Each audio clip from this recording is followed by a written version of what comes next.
Salve, salve, guerreiros, sejam todos bem-vindos. Salve, guerreiro, salve, guerreira, todos corujas, mais uma vez nessa gravação de aula. Se você não me conhece, meu nome é Guilherme Venturim e vou estar conduzindo com vocês essa aula focada na banca FGV, na Fundação Getúlio Vargas. E vamos falar hoje de quê? Fundações, né? Fundações rasas, fundações profundas.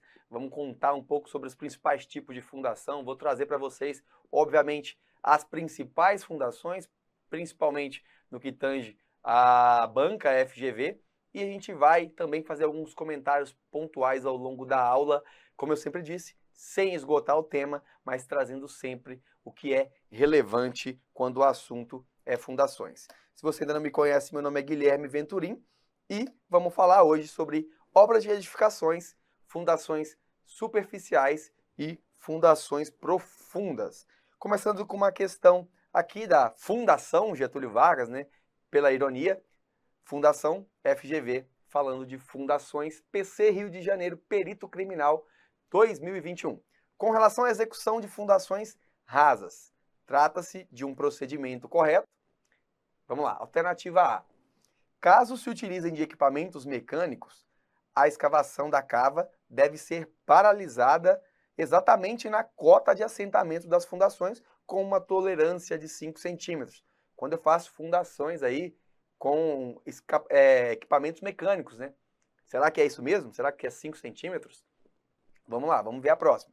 Antes da concretagem, o solo de apoio deve ter sua capacidade de suporte confirmada em loco, com ensaios expedidos de campo. Letra C. O fundo da cava da fundação rasa deve ser regularizado com argamassa de cimento e areia, a fim de se obter uma superfície plana e horizontal. Após a pega do concreto, alternativa D, né, deve ser procedido o reaterro compactado da vala com apiloamento manual ou mecânico. No caso de fundações, a letra E, próximas, porém situadas em cotas diferentes, a fundação de cota mais elevada deve ser executada em primeiro lugar. Trazer então aqui rapidamente um conceito, né, um resumo, e que de fato é muito bom, vai nos ajudar a conduzir toda essa aula. Primeiro, a distinguir fundações rasas de fundações profundas. Quando eu falo fundações rasas, é também fundação superficial ou fundação direta.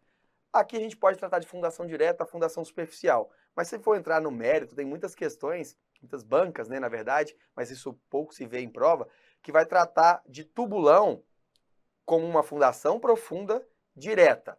Mas, via de regra, as fundações superficiais são, sim, fundações diretas. A exceção é uma fundação profunda que, em alguns casos, alguns autores consideram como uma fundação aí, profunda, porém direta, porque preponderantemente transmite cargas ao solo pela ponta e não por atrito lateral. Mas não vamos entrar nas exceções, vamos ver a regra. Fundação superficial, cargas transmitidas pelas tensões sob a base da fundação. Ela é, claro, rasa, superficial, portanto o assentamento ele tem que ser uma altura de assentamento menor que 2 vezes a menor dimensão da fundação. E quando eu tenho ali assentada em cotas diferentes, considera a menor profundidade como uma profundidade de assentamento, para considerar na classificação. Uma observação, quando eu falo de fundações superficiais, é adotar um lastro de concreto. Inclusive a questão, ela até fala para nós aqui de regularização com argamassa e cimento. Na verdade, essa questão aqui está errada, porque não é com cimento e areia. Na verdade, a norma pede para nós um lastro de concreto. E o concreto, chamado concreto magro ou concreto pobre, concreto que não seja tão rico em cimento, com baixo consumo de cimento. Esse concreto ele ajuda bastante na regularização das superfícies, tá? E quais são os exemplos principais quando eu falo de fundação rasa, tá? Bloco, sapata, radier, grelha e a baldrame ou viga de fundação. Esses 3 primeiros estão na NBR 6122, que é a norma de fundações. Esses outros aqui estão na literatura, né, amplamente difundido sua utilização. Fundações profundas, cargas transmitidas agora e aí, ó, é que a definição da norma. ela traz que são cargas transmitidas pela base, com chamada de resistência de ponta, superfície lateral ou atrito, né, a resistência de fuste, ou base mais superfície. Então eu posso ter aí a soma de base mais superfície nessa classificação. Por isso, eu tendo a chamar fundações profundas. Eu não tiro aí eu coloco fundação indireta. Geralmente, alguns autores também tratam como fundação indireta por conta de majoritariamente as cargas serem resistidas não pela ponta, mas pelo atrito lateral ao longo do fuste. E aí, quando você consegue ver aqui na classificação, eu vejo que a altura de assentamento delas é 8 vezes, né? Pelo menos 8 vezes a menor dimensão em planta. E no mínimo 3 metros, né? Então, mais de 3 metros pode ser uma fundação profunda. Aí eu tenho que ver quais são suas dimensões para eu saber ali se está respeitando pelo menos 8 vezes a menor dimensão. De fato, quando a gente faz aqui também o bloco de coroamento dessas fundações, ele exige um lastro de concreto aqui, eu nem escrevi, mas é um lastro de concreto comum aí, comumente utilizado de 5 centímetros. Em diversos casos na construção civil a gente vê esse lastro de concreto aí. E quais são? São as estacas, as fundações profundas, são mais ou menos 15 tipos de estacas, eu vou trazer para vocês aqui as principais, e os tubulões, tá? Tubulões, e aqui a gente tem ainda fundação do tipo caixão, que não está na norma, até cortou um pedaço aqui, não está na norma, mas já vi aí em prova, e tem na literatura também fundações desse tipo. Mas via de regra, na NBR 6122, tem as estacas e o tubulão. Na norma fala de tubulão a céu aberto, e tubulão de ar comprimido, mas a própria NR 18 agora, ela proibiu, ela tem um item que fala proibida a execução de fundação por meio de tubulão de ar comprimido. Então, apesar da norma trazer, a NR 18 é mais nova e ela proíbe essa execução desse tipo de fundação, tá? Que é a fundação de ar comprimido, por isso que eu até risquei aqui, apesar de constar na norma de fundações. Agora a gente fala da questão em si. A questão falou de escavação quando eu faço escavação com equipamentos mecânicos. Eu vou paralisar a escavação, não 5 centímetros, como diria a questão, mas 30 centímetros acima da cota de assentamento. E vou fazer o resto manualmente. Para o quê? Para evitar algum risco ali, talvez, de desmoronamento e tudo mais. Na hora, se for preciso, caso necessário aprofundar a cava, a gente tem que preencher a cota com concreto não estrutural ou aumentar o comprimento do pilar. O que quer dizer aqui? Caso seja necessário, na hora que eu estou escavando, né, eu aprofundar mais a cava da sapata, eu preencho até a cota prevista com concreto não estrutural, de pelo menos 150 kg por metro cúbico, e aumento o comprimento do pilar. Olha, se eu precisei aprofundar mais para chegar em alguma resistência, eu tenho que aumentar o meu pilar. E aí eu tenho que consultar o projetista também, porque tenho aí, querendo ou não, uma maior esbeltez do elemento estrutural. Pode ser que ele não resista, tá? Mas falando de reaterro, que foi o que a questão trouxe, ele é feito após a cura da sapata. E não após a pega. E aí sim, obviamente, o reaterro das valas deve ser compactado. Agora, uma coisa interessante que muita gente às vezes não sabe, né? Que quando eu vou concretar uma fundação rasa aqui na preparação da concretagem, obviamente o solo deve estar isento de material solto, mas ele deve ser vistoriado por profissional, que confirma em loco a capacidade de suporte. Então ali tem alguns exames ali expeditos de campo, né? Alguns ensaios, como por exemplo esse penetrômetro de barra manual ou outros ensaios simples. Então na teoria, um profissional tem que vir, olhar aquela cava, fazer os ensaios expeditos de campo e autorizar a concretagem. A gente não vê isso no dia a dia e acaba não levando isso para a prova. É importante prestar atenção nessa observação. Tanto a de escavação mecânica, que eu tenho que paralisar 30 centímetros antes, é anti-intuitivo, e na obra, quando a gente sabe, no dia a dia, muitas vezes já vai até a profundidade pronta, a profundidade que foi necessária, mesmo com o equipamento mecânico. E outra coisa que é anti-intuitivo para nós é que precisa ter a inspeção ali do solo, com inclusive ensaios de campo simplificados. Mas, como eu disse, nós estamos precisando da teoria para resolver questões, mesmo que seja na prática, às vezes, um pouco diferente. E quando eu tenho fundações em cotas diferentes, sempre eu tenho que respeitar a primeira a ser executada tem que ser a mais profunda. E ainda tem que respeitar um ângulo aqui entre as duas fundações, que vai depender, às vezes isso aqui cai em prova, mas mais bancas do tipo VUNESP, assim, cai esse valor desse ângulo alfa. Para nós aqui, o que importa? Caso utilizem equipamentos mecânicos, não é 5 centímetros. E não é exatamente na cota, né? Na verdade, são 30 centímetros antes.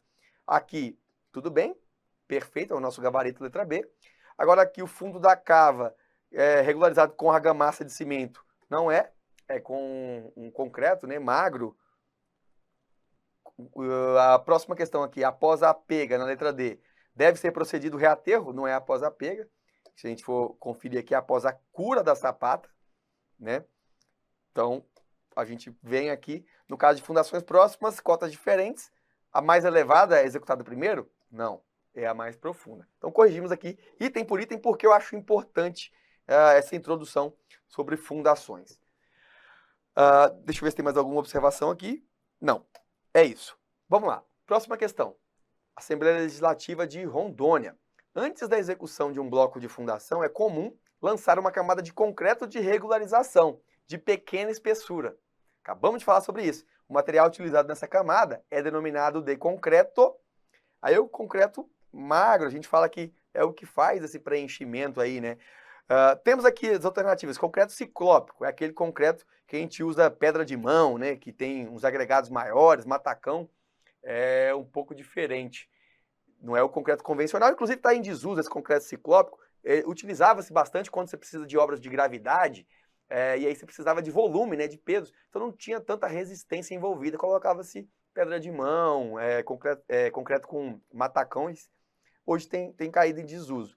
O usinado é o convencional, que a gente pede na concreteira, protendido tem armaduras ativas, né, que introduzem esforços axiais nos elementos, e concreto armado é o nosso concreto com armadura passiva, com o nosso aço, o nosso chamado vergalhão. O concreto magro é o concreto que também é chamado de concreto pobre.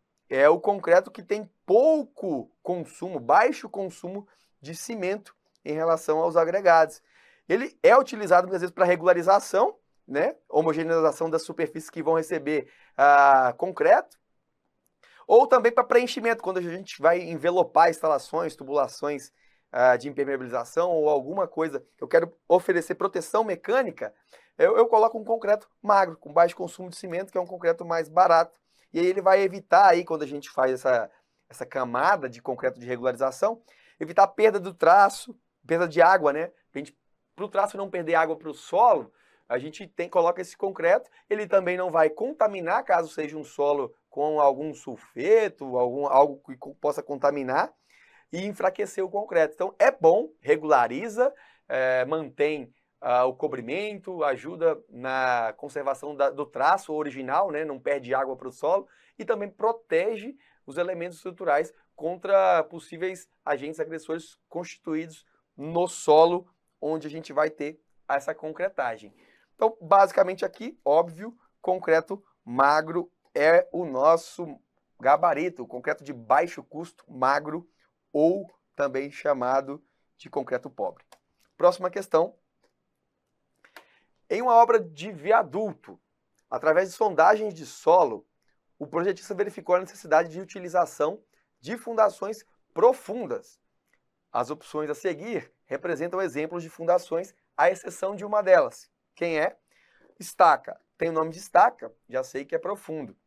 Estaca Frank, estaca Strauss e estaca Raiz aqui mencionadas, que eu posso te dizer são as 3 estacas, eu acho que junto com a estaca Mega, né, de reação, são as 4, aliás, diria 5, que tem a hélice contínua também. Mas são as estacas que mais caem em prova, tá? A gente vai falar mais sobre elas ao longo da aula. Tubulão, eu acabei de falar que o tubulão também é uma fundação profunda, apesar de ter gente que fala que é direta ou indireta, é fundação profunda, isso não há o que se discutir. Portanto, o gabarito aqui, sapata, que é uma fundação superficial. A gente tem aqui, como fundação superficial, sapata, o bloco, o radier, a grelha. Trouxe aqui os exemplos de fundações superficiais para a nossa questão. Vamos para a próxima. Ministério Público do Alagoas. O controle de estacas pela nega é utilizado, alternativa A, em estacas escavadas. Olha, se eu estou falando de nega, não sei se você já ouviu falar sobre esse controle de estacas através da nega, mas são estacas o quê? Cravadas. Quando eu falar de estaca escavada, eu já posso descartar. Então essa aqui, estaca escavada, saiu fora, não pode ser ela. Agora, estaca do tipo raiz é uma estaca escavada também. Então não pode ser ela. Ficou entre B, C e D. Agora eu preciso ler. Letra B. Em estacas cravadas, onde a nega é a penetração permanente da estaca, causada pelo golpe de pilão. Olha, me parece certo. Vamos ver se tem mais alguma coisa. Letra C. Em estacas escavadas, medindo-se o deslocamento da estaca por meio de um ensaio de prova de carga dinâmica. Não tem ensaio de prova de carga. Em estacas cravadas, onde a nega é a parcela elástica do deslocamento máximo de uma seção. Parcela elástica, vocês vão ver que é o famoso repique que a estaca dá.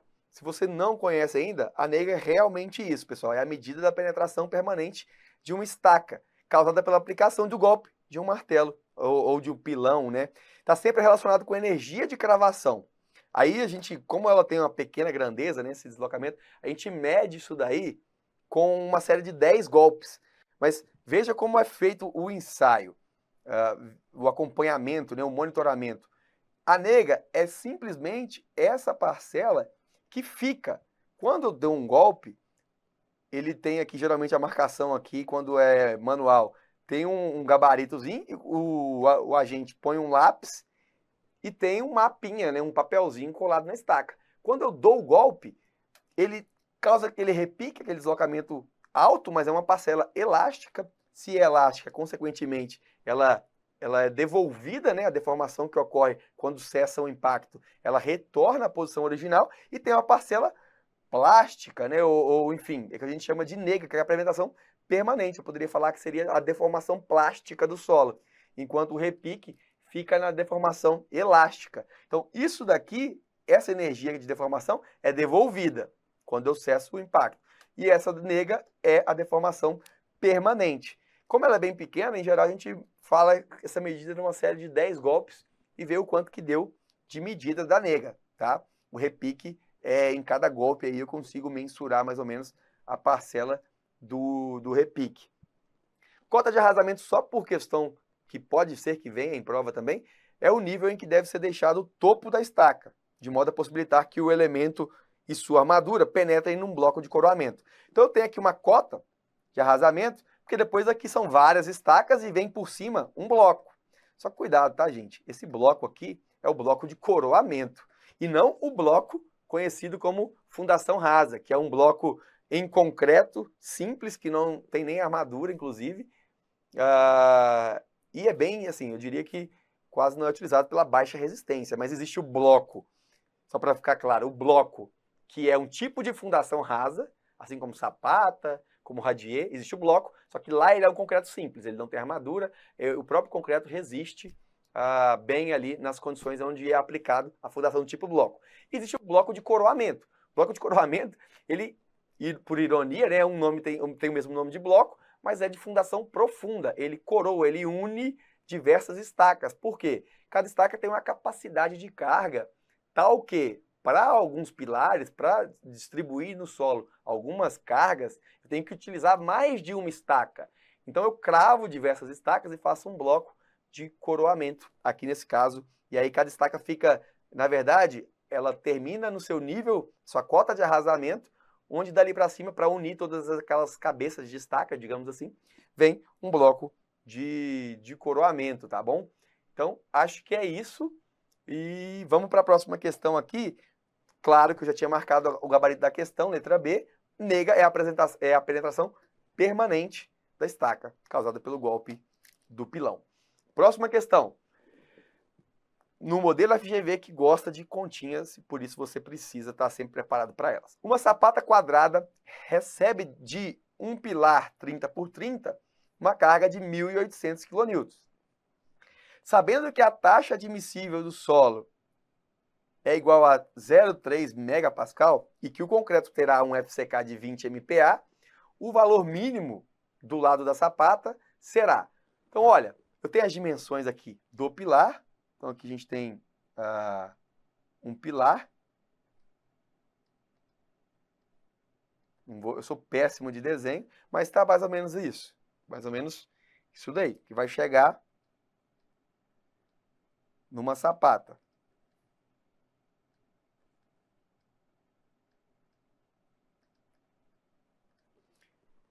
Então, a gente tem a resistência do solo.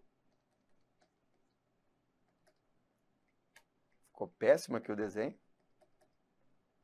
Aqui é uma churazinha de solo, que é tensão admissível de 0,3 MPa. E eu tenho a resistência do concreto, que é um FCK de 20. Quem resiste menos? É óbvio que o solo resiste menos, muito menos, inclusive. Então, ele que é o guia do meu dimensionamento. Eu tenho que dimensionar para ele, já que o concreto em si, 20 MPa, é muito mais que 0,3. Bom, o primeiro passo é esse. O segundo passo, por que eu preciso da área do pilar se eu estou dimensionando a base da minha sapata? Bom, eu poderia verificar com o pilar se ela seria rígida ou se ela seria uma sapata flexível, mas aqui não entrou nesse mérito.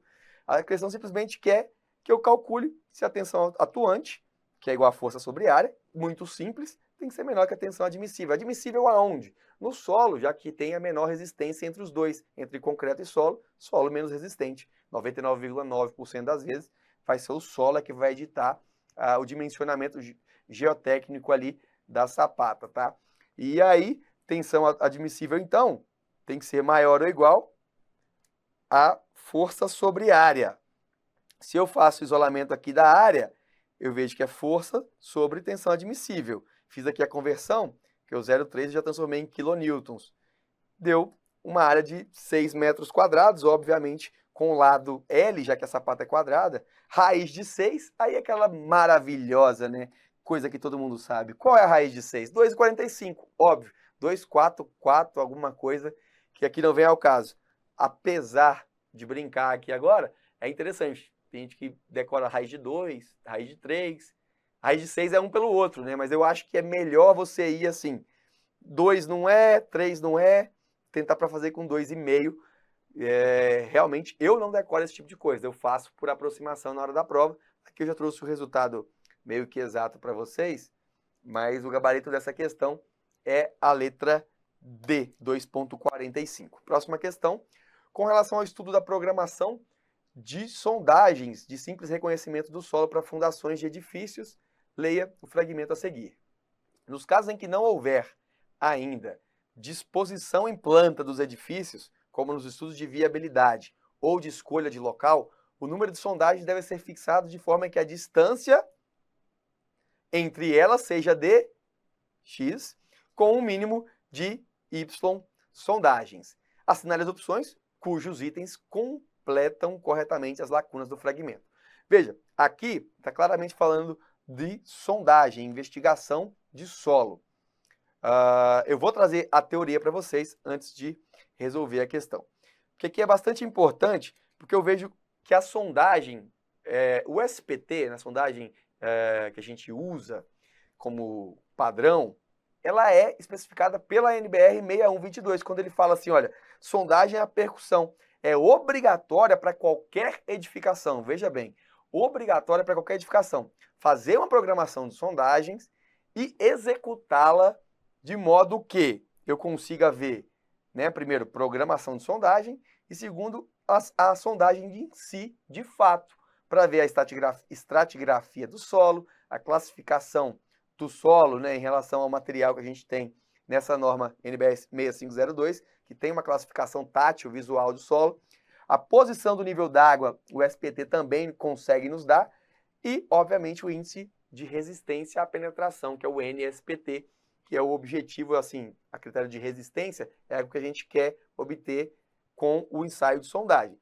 Qual que é o ensaio de sondagem? Ele é trazido pela NBR 6484. Se você não sabe, um amostrador padrão, a gente tem um amostrador, tem um martelo de 65 quilos e que cai a uma altura de queda de 75 centímetros. Isso vem muito em prova da VUNESP. Mas o que eu preciso saber aqui para a FGV? O NSPT, que é de fato o quê? O número de golpes correspondente à cravação dos últimos 30 centímetros do amostrador padrão após cravação inicial de 15. Tenho certeza que você lembra disso, mas se você não lembra, não tem problema. A gente tem o amostrador padrão, que é colocado no solo, tem o martelo, e aí eu solto esse martelo de 65 quilos a 75 centímetros. Ele vai penetrar com um número X de golpe os primeiros 15 centímetros do solo, depois eu vou para mais 15, vejo quantos golpes eu dei, mais 15 eu vejo quantos golpes eu dei.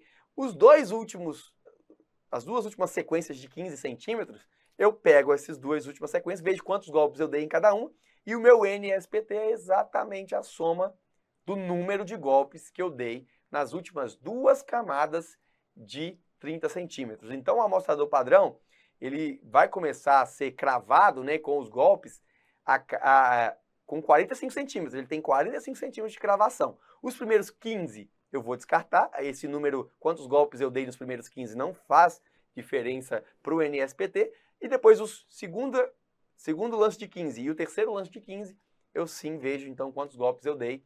Soma esses dois, é o meu NSPT. Mas não é o que a questão quis dizer, mas é o que eu quero trazer para vocês. Eventualmente, como eu disse, é beber da fonte de onde a FGV tira as questões, de onde o examinador tira questões. A partir daí, é óbvio que você vai explanar, entender um pouco mais o conteúdo, para resolver questões que não sejam iguais a essa, mas que envolvam o mesmo tema. Agora, a programação de sondagem é algo curioso.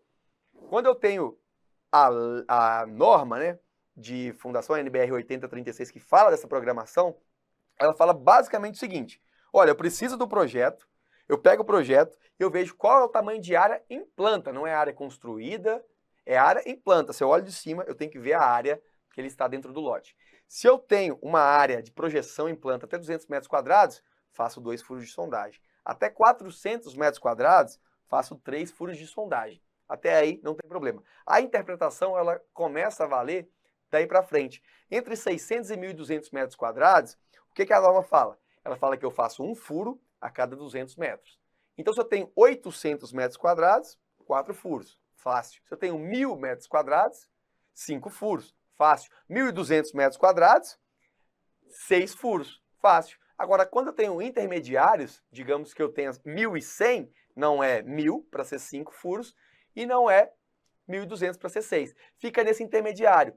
Existem bancas que fazem o arredondamento para baixo. Então, 1.100 metros quadrados são 5 furos. Porque são 5 vezes 200 metros quadrados completos. Eu não inteirei a sexta vez. Né? Eu não inteirei o sexto 200 metros quadrados. Porém, outras bancas já falam o seguinte: não, passou de 100, eu já estou... Passou de 1.000 metros quadrados, 1.100, eu já estou no sexto furo, eu preciso fazer 6 furos.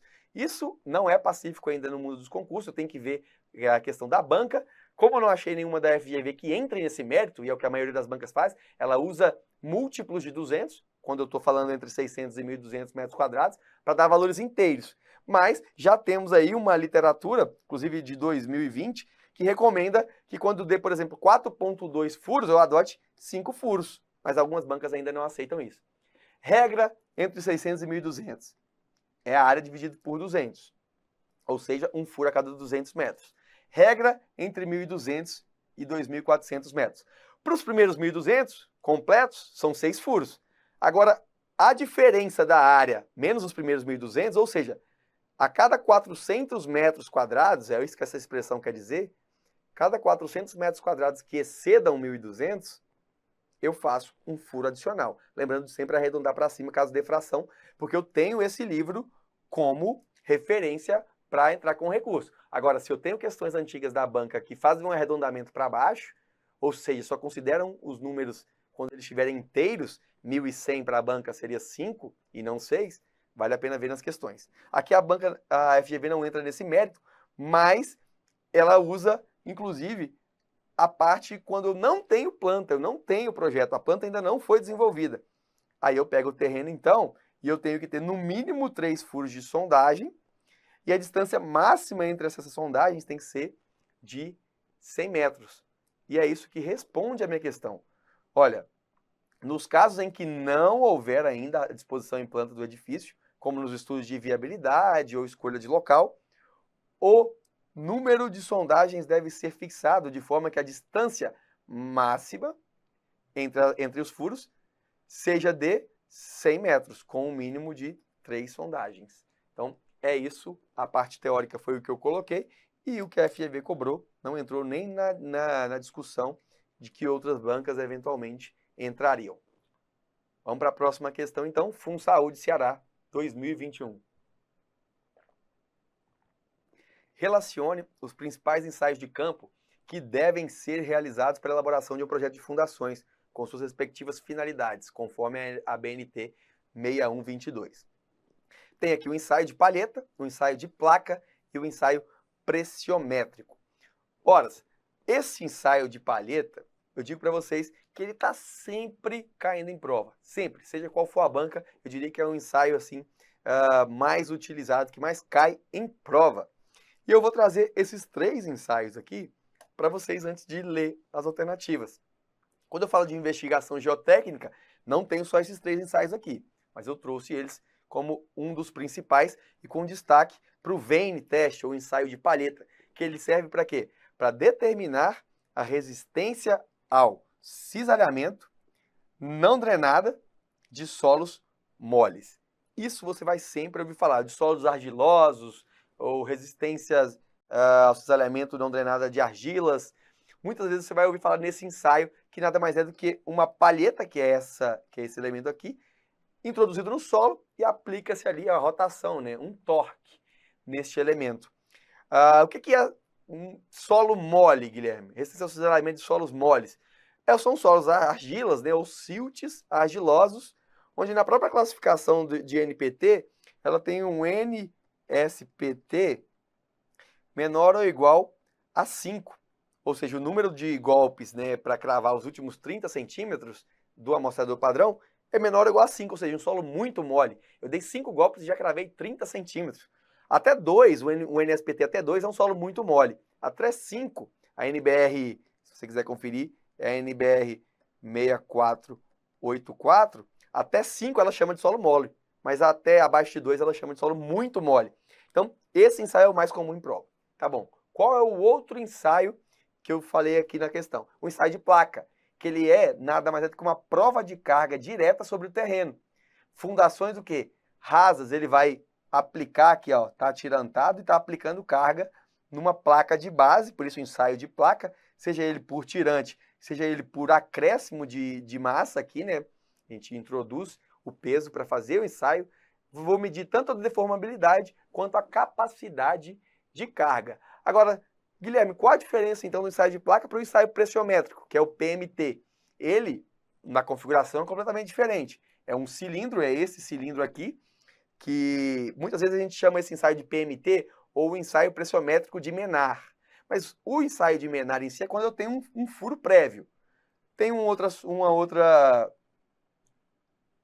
sonda dessa que ela é autoperfurante. Então seria um ensaio um pouco diferente, mas não tem problema. Eu introduzo a sonda e aí aplico pressão, ela dilata, comprime o solo na sua região ali, que ela fica confinada, e eu vejo a deformabilidade, consigo montar um diagrama tensão-deformação, obviamente por análise indireta, e determinar propriedades de resistência do solo. Então, tanto ensaio de placa quanto pressiométrico, apesar de verificar deformabilidade, capacidade de carga, e aqui propriedades de resistência, né, no caso, capacidade de carga, e diagrama tensão-deformação, que também tem a ver com deformabilidade, o ensaio de placa, ele é para fundações rasas.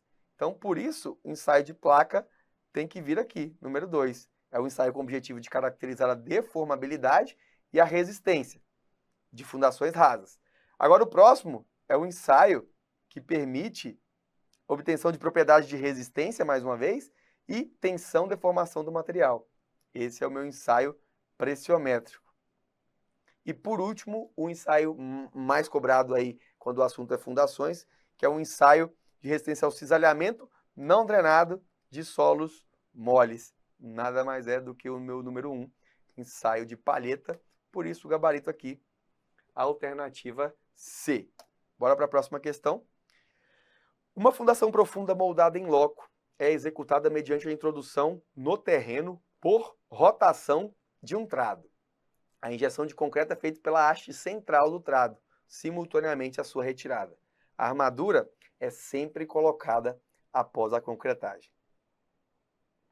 O procedimento descrito acima refere-se a, vocês vão ver que não é tubulão, nem a céu aberto e nem a ar comprimido, é um tipo de estaca. Qual é o tipo de estaca? Frank? Não é, vou mostrar para vocês, vou falar sobre a estaca Frank.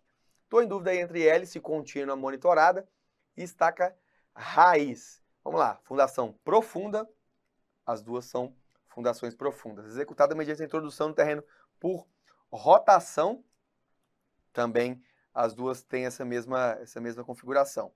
A injeção de concreto é feita pela haste central, simultaneamente à retirada do trado e a armadura colocada após a concretagem. Por isso, o gabarito dessa questão é letra A, estaca hélice contínua monitorada. E aí você me pergunta, tem várias questões de prova que falam exatamente isso, estaca hélice contínua monitorada. A pessoa pensa, putz, não sei se é monitorada, se não é. Adianto para vocês, pela NBR 6122, só existe hélice contínua monitorada. Então, se eu falo só hélice contínua, eu estou me referindo a hélice contínua monitorada, porque é o único tipo de estaca hélice contínua monitorada. Só existe monitorada, não existe não monitorada. Então, se não falou, saiba que toda hélice contínua, para NBR 6122, é hélice contínua monitorada. Só para você não ter medo quando você deparar com esse termo aqui, monitorada, que não é comumente empregado em provas. Mas aí vamos falar então sobre essa, que é o gabarito dessa questão, hélice contínua. É uma hélice contínua, uma estaca, né, obviamente moldada aqui em loco, em concreto. Então perceba aqui, em concreto, não sei se aqui ela falou, a injeção de concreto. Beleza, a gente vai ver que a estaca raiz é diferente, mas vamos lá. Eu introduzo o trado helicoidal aqui, ó, tem um desenho, perfuro o terreno com esse trado. Veja bem, depois da introdução do trado, vamos para o próximo desenho. Vou falar agora do desenho, porque eu estava olhando para o texto e não conseguia explicar bem. Perfuração do terreno com trado. Depois, quando eu retiro, ó, o trado está em movimento de ascensão. E eu já estou o quê? Pressurizando, injetando concreto sobre pressão. Tem o caminhão aqui, inclusive, com a bomba. Feito isso tudo, eu vou lá, então, depois e introduzo a armadura. E está aí a estaca pronta, acabada aqui. Qual é a vantagem? Então, como eu disse, não existe hélice contínua não monitorada. Toda hélice contínua é monitorada. Vantagens: alta capacidade de carga, elevada produtividade nessa máquina que ela perfura com facilidade, não produz vibrações e ruídos consideráveis. Por quê? Porque é uma estaca escavada, né? Estaca cravada é que tem esse problema de vibração e de ruído. Então, portanto, tem uma limitação muito grande em ambientes como a cidade de São Paulo, que altamente, densamente habitada, causa problemas aí com hospitais, escolas, residências e tudo mais. Como é escavada, não tem esse problema. Conta com monitoramento, por isso o termo monitorado, e pode ser executada abaixo do nível d'água.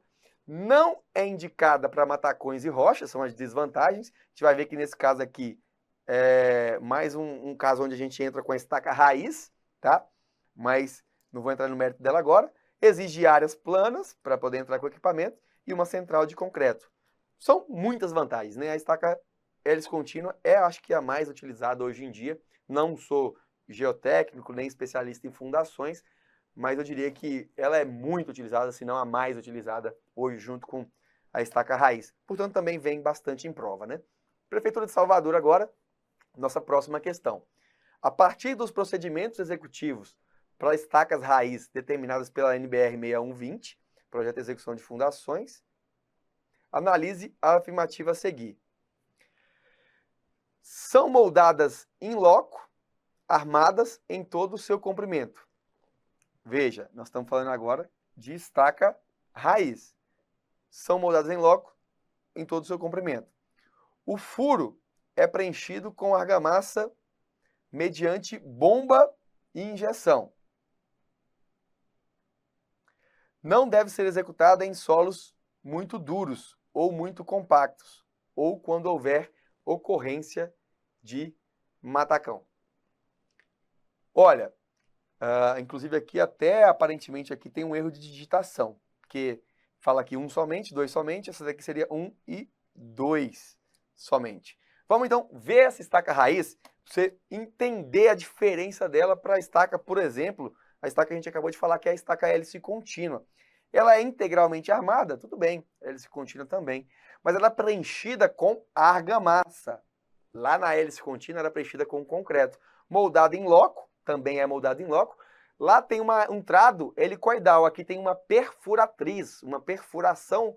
Esse nome aqui, quando falou de perfuratriz ou perfuração rotativa ou rotopercussiva, esquece, sua cabeça vem na hora raiz. É muito difícil de não ser. Algumas palavras, com trado helicoidal contínuo com injeção de concreto por dentro. Já pensa em hélice contínua monitorada. Falou em argamassa, já não é hélice contínua. Falou em rotação, perfuração, por quê? Aqui eu tenho circulação de água e eu consigo, inclusive, adentrar em blocos rochosos, em matacões. Então aqui, no elemento aqui, olha, posicionamento do equipamento. Aqui eu começo a perfuração do solo com rotação, e aí eu tenho revestimento também contínuo. Coloco a armadura no interior do revestimento e agora faço a concretagem. Então veja bem, perfurei, coloquei a armadura e concretei e injetado sob pressão. Agora eu falo concretagem por força de expressão, mas aqui eu introduzi a argamassa, né? A gente fala de uma concretagem pressurizada aqui nesse caso. Feito isso, a gente tem a retirada da coluna de perfuração e a aplicação do ar comprimido. Essa coluna de estrutura são os tubos, que a gente chama de tubos metálicos, né? Que eles entram ali, ficam ali para dar o suporte, não só para perfuração, como para manter aquilo ali, aquele solo sem desmoronamento. Coloco a armadura, injeto concreto sob pressão e promovo a retirada desses tubos metálicos. Mais coisa que eu tenho para falar sobre ela. Vantagens. Normalmente, a gente tem ali a possibilidade de execução inclinada. Existe, é uma das únicas estacas assim, que eu vejo bastante a utilização de estaca raiz inclinada, por conta dessa proteção, a perfuração que é facilitada desses tubos metálicos que mantêm os canais, né, as perfurações abertas, sem colapsar. Não causa vibração, isso também é uma vantagem da hélice contínua. A perfuração de matacões e blocos rochosos. Isso a hélice contínua não tem. É uma limitação aqui, no caso da estaca raiz, é uma vantagem. Muito boa para reforço de fundações e tem uma alta capacidade de carga. Pode ser executada em áreas reduzidas, com altura limitada. A hélice contínua, ela tem um pouco de limitação de acesso e de altura. Às vezes aquela hélice, o trado helicoidal é muito grande e isso pode ser problema. Alto custo de execução é uma desvantagem, consumo de ferragem e alaga muito a obra. Consome muito cimento, porque é uma argamassa, consome muito aço, porque tem uma resistência muito boa, e alaga a obra por quê? Porque a rotação, a rotopercussiva, ela funciona, né, com injeção de água, então aquilo vira lama pura. Mas é uma das melhores estacas, é de última geração aí, pelo menos para quem não trabalha diretamente com fundações, né? Talvez estou falando alguma coisa aqui que na prática hoje em dia tem tecnologias muito mais avançadas, mas estou tentando aqui me prendendo à norma e à resolução de questões. Por isso, 1 e 2 somente. Então vamos corrigir aqui 1 e 2, porque são moldadas em loco, beleza. Armadas em todo o seu comprimento, também. O furo é preenchido com argamassa, mediante bomba de injeção. Não deve ser executada em solos muito duros ou muito compactos ou matacões. Aqui não, ela é a melhor para esses casos. Então fique de olho, se fosse uma hélice contínua, pisa atrás um pouco, porque aqui não é uma boa área para ela. Mas como eu estou falando de estaca raiz, vamos que a estaca raiz consegue sim perfurar isso tudo. Agora o que eu gostaria de trazer para vocês? Apesar de não ter aqui questões de 3 tipos de estaca, que é o que eu falei para vocês. Apesar de eu não trazer questões especificamente, é porque não tem muita questão da FGV atual sobre isso, tivemos aí, lembrem, a pandemia, mas eu quero trazer as principais estacas, além da estaca raiz, que a gente já viu questão, e da hélice contínua. Eu diria que são mais 3 tipos. Estaca Frank, estaca Strauss e a estaca Mega ou prensada. Primeira delas, vou falar da estaca Frank, e diferenciar da Strauss. Talvez seja, talvez não, sem dúvidas, é a maior confusão que se faz. Estaca Frank e estaca Strauss. Todas as bancas gostam de confundir você com isso. E a segunda confusão é raiz e hélice contínua. Mas a primeira disparada é a confusão que se faz entre estaca Frank e bucha seca. Para começar, eu já falo para vocês. Estaca Frank é uma estaca moldada em loco, cravada. Então eu vou colocar Frank. É uma estaca cravada. Strauss é uma estaca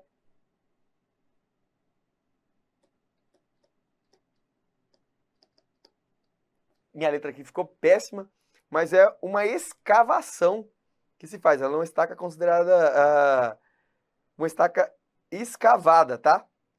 Então, primeira e grande, eu acho que diria a maior diferença, né? Para você não ter dúvidas, mas são várias as diferenças. Mas se você falar de estaca Strauss cavada. Se falar de Frank cravada. Agora eu vou falar das diferenças em si. Gente, quando falar de estaca Frank, também chamada bucha seca, né? Por conta da sua ponta, que tem esse formato aqui, é uma estaca moldada em loco, cravada com golpes de um pilão. Então, isso daqui, pessoal, a gente coloca uma bucha, o que é chamado de bucha seca, mas na verdade é uma mistura de agregado, pedra, areia, às vezes é um concreto também, concreto com muito agregado graúdo. Eu coloco isso numa perfuração, que é o que eu chamo de bucha, e começo a compactar isso daqui. Por isso que ela é uma estaca que é cravada, que eu vou cravando essa bucha. Chegou no final, onde eu quero, na cota, eu vou expulso a bucha com golpes. Então, isso é péssimo, é horrível para quem mora ao lado, para quem mora na região. Causa uma vibração absurda a cravação dessa bucha. Eu estou simplesmente empurrando à força aí essa material, essa bucha seca aí. Por isso, faz muito barulho e é uma estaca cravada. Depois, obviamente, eu expulso a bucha, coloco a armação e, por fim, realizo a concretagem até a estaca pronta. Está aqui um desenho da estaca pronta após a cravação. Mas falou de bucha seca, falou de golpes para cravação, lembre-se que é essa estaca Frank bucha seca. Camadas sucessivas, vamos falar das vantagens aqui, tá? Pode suportar grandes cargas, tem uma boa resistência de ponta, obviamente que essa ponta aí pode ser executada abaixo do nível d'água, mas veja bem, um risco grande de estrangulamento do fuste, grandes vibrações e risco de impacto nas vizinhanças, equipamento grande que demanda muito espaço. Essa cravação, como ela empurra o solo todo ao seu redor, ela pode causar o levantamento de estacas que estão ao redor. Você começa a compactar muito o solo, ele começa a cuspir para cima as estacas que estão cravadas ali em cotas menos profundas, eu diria. E demora-se muito para executar. Mas é uma tecnologia que está aí, né? Uma estaca Frank, então, moldada em loco através da cravação de um tubo metálico fechado com bucha. Uma bucha de brita e areia, usando golpes de um pilão. Então, falou golpes de pilão e bucha, são os gatilhos para se lembrar da estaca Frank. Já a estaca Strauss, como eu disse, é uma estaca escavada e ela é um pouco diferente. Ela tem aqui uma piteira, uma sonda. O tchan dela usar o termo piteira, sonda, é diretamente ligado à estaca Strauss. E como é que funciona essa piteira aqui? Só para eu mostrar para vocês.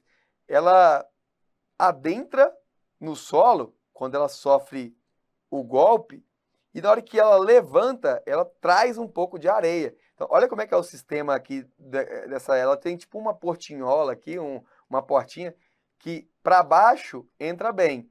Para cima, ela se fecha e carrega o solo para cima. E aí eles têm que limpar ela, né, tombar ela para o lado de fora. Isso vira uma lama, isso é uma bagunça, que se você tiver curiosidade, pegue para ver em algum vídeo de internet, no YouTube, por exemplo, você vai ver que bagunça que é. Mas eu vou colocando a sonda, essa sonda, apesar de sofrer golpes, ela é uma escavação, porque ela escava e não é cravada expulsando o solo lateralmente. Ela vai, de fato mesmo, removendo o solo ali de dentro e no final, obviamente, coloco a grade e faço a concretagem. Então, lanço o concreto, retiro gradativamente o revestimento e faço um apiloamento ali simultâneo desse concreto que foi introduzido. Ela é leve e simples, baixo nível de vibração, até porque tem uma certa vibração, porque tem esse golpe, mas ela não pretende se adentrar por cravação. Ela vai perfurando de fato. Boa relação custo-benefício, mas, como eu disse, produz muita lama nessa cravação. Tem um risco de estrangulamento do fuste se as paredes do solo não forem estáveis. Por isso, não se deve utilizar, e aí essa restrição fica gravada na cabeça de vocês, em areias submersas e argilas muito moles saturadas. Por quê? Areia não tem estabilidade, não tem coesão. E argilas muito moles também não tem resistência. Então, o risco de estrangulamento do fuste é muito grande. Você tirou o encamisamento ali na hora de você colocar o concreto, você tinha a sua perfuração linda de fora a fora, ela vai e colapsa, fecha. E aí você perde seu concreto, você tem problemas ali com você não consegue atingir a cota que deveria na profundidade. Então, areias submersas e argilas moles não é muito bom se utilizar essa estaca Strauss. Mas deu para vocês entenderem, esse aqui é um desenho que eu trouxe exatamente para mostrar como que funciona essa piteira e depois vem os golpes ali com o concreto, tá? Mas é só para adensar, é adensado através desses golpes. Vamos para a próxima questão aqui, na verdade, perdão, próxima estaca, que é a última que eu comento com vocês hoje, que é a estaca mega ou de reação. Também chamada estaca de reação, estaca mega, estaca prensada. Quando falar em reforço, óbvio, acabei de falar que a estaca raiz ela é muito boa, pode ser colocada inclinada, pode ser utilizada para reforço de fundações, mas essa daqui é uma estaca que foi concebida para isso. Ela é uma cravação com um macaco hidráulico, utilizando muitas vezes a estrutura das estacas anteriores, aqui eu tenho estacas sendo utilizadas para cravar uma nova estaca central, ou também utilizando o próprio peso próprio ali, seja de um caminhão, seja da própria edificação, ela vem exatamente para preencher, para fazer um reforço dessa fundação que já existe. O melhor uso para ela é de reforço. Ela, obviamente, aqui são segmentos, como esses espaços geralmente são limitados, ela é fatiada em segmentos, digamos aqui de 1 metro, que é o que é muito comum, segmentos de concreto armado, ou metálicos também. Muito boa essa estaca para reforço ou substituição de fundações existentes.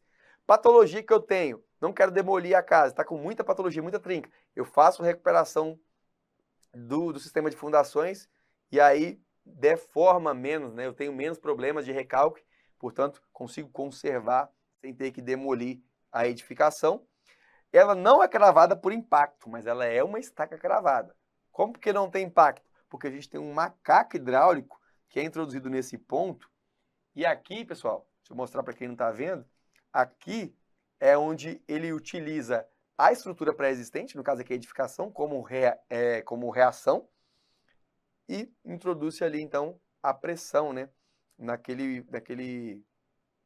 macaco hidráulico para cravar sem impactos e sem vibrações. É executado em local de difícil acesso, né? Aqui eu não preciso de máquinas muito grandes, de perfuratrizes, de hélices contínuas, eu entro com pouco equipamento ali, de baixo impacto e consigo fazer essa cravação. Só que ela é de alto custo, né?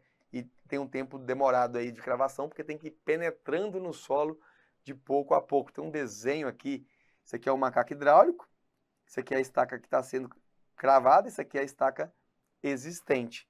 Tem um desenho aqui que mostra mais claramente essa estaca que foi utilizada. Provavelmente, eu não sei que aqui a gente tinha uma estaca e foi feito um reforço, veja, de vários segmentos da estaca mega ou estaca prensada. Por que prensada? Porque ela é prensada com macaco hidráulico, né? Utilizando aqui a reação da própria edificação. Então, essas estacas, juntamente com as que eu já disse anteriormente, estaca raiz, estaca hélice contínua, agora estaca mega, estaca Strauss e a estaca Frank bucha seca, lembre-se sempre disso, são as mais utilizadas, são as mais comuns de prova. Como eu não encontrei questão dessas outras, eu resolvi trazer para vocês aqui na parte de fundações as principais aplicações e a diferenciação entre estacas. Espero que tenham gostado. Vejo vocês na próxima aula, sem vacilar. Bora estudar!